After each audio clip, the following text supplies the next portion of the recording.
वीर चंद्र पटेल मार्ग पर उस दिन से ही बहुत कुछ पक रहा था जब अभिषेक सिन्हा उर्फ बंटी को बांकीपुर चुनाव का उम्मीदवार बना दिया गया। बृहस्पतिवार को उन्होंने नामांकन भी भर दिया और उसी दिन एक सभा आयोजित करके पार्टी के राष्ट्रीय अध्यक्ष और बिहार के मुख्यमंत्री ने उनके पक्ष में भाषण भी दे दिया। नॉमिनेशन भरने जब गए तो उनके साथ पटना के सांसद रविशंकर प्रसाद भी थे। पार्टी नेतृत्व ने स्वागत करते हुए कहा था कि भारतीय जनता पार्टी की यह खूबी है कि वह कार्यकर्ताओं को नेता के रूप में चिन्हित कर लेती है।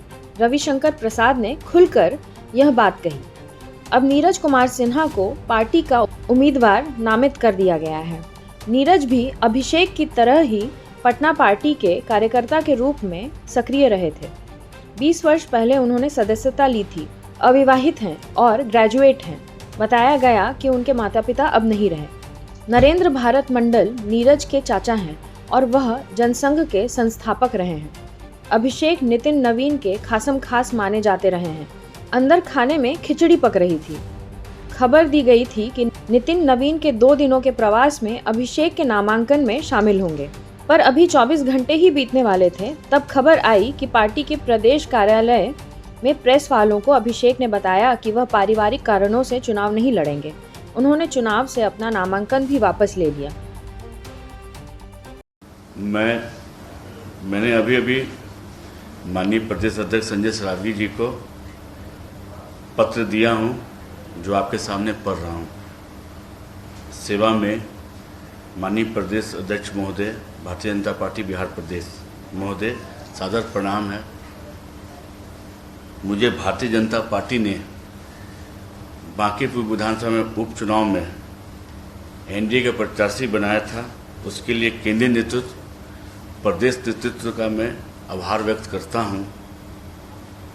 विनम्रता के साथ आपको आग्रह करना चाहता हूं कि मैं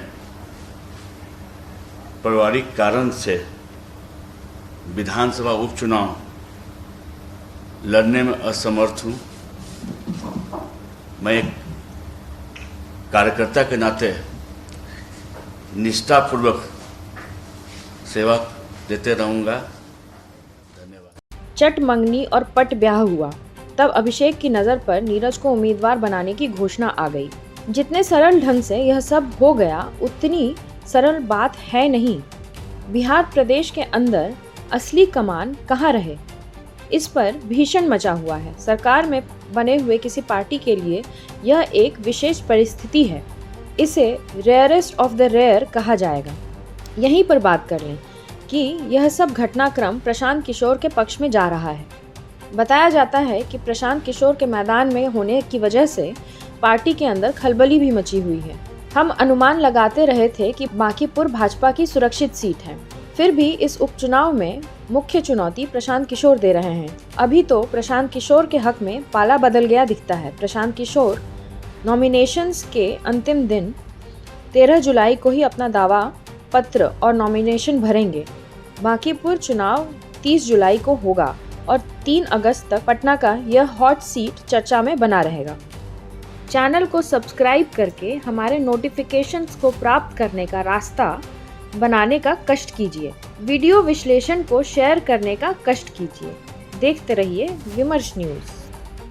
ने मुझे मौका दिया है, मैं उनके काम को मैं आगे ले जाऊंगा और राष्ट्रीय अध्यक्ष नितिन नवीन जी का मार्गदर्शन पे मैं काम करने जा रहा हूँ। भाई मीडिया से बताइए कि आपका एक चेहरा उन्होंने वापस ले लिया, तो ऐसे में आपके सामने कितनी बड़ी चुनौती है?